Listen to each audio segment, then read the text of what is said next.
With New Year's Eve only 2 days away, I want to talk about New Year's resolutions for this week's Wellbeing Wednesday. What we know is that many people will set resolutions, but unfortunately many will fail.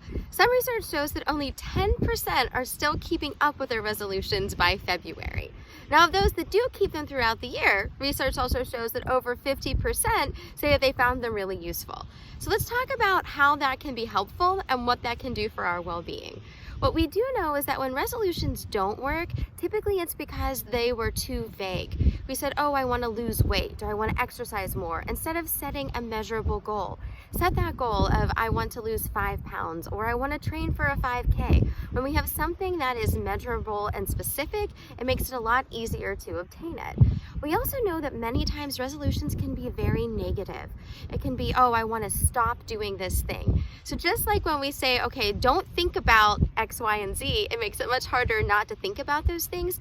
There are ways to reframe it. Instead of saying, I want to stop eating too many sugary foods or drinking too many sodas, maybe we change that to, I want to start eating more healthy, or I want to increase the amount of vegetables that I'm taking in every single day. Additionally, many times we find that resolutions don't work because we end up making them not just about ourselves. It's a resolution that someone tells us we should be making, or it involves other people and things that we can't control. So if we're going to think about ways to be successful with our resolutions, to have that positive impact, we also know that many times the topics that are highest placed on the priority list for resolutions are going to be around those healthy habits, around trying to sleep better, to eat better, to exercise more, to lose weight. So finding ways to make those measurable and more achievable.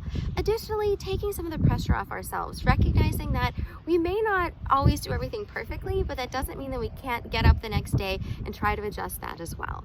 A few other resolutions that we find have significant impact: doing things like journaling each day just to be tracking our progress, celebrating the small wins. So if your goal is to lose 15 pounds, celebrate it each 5.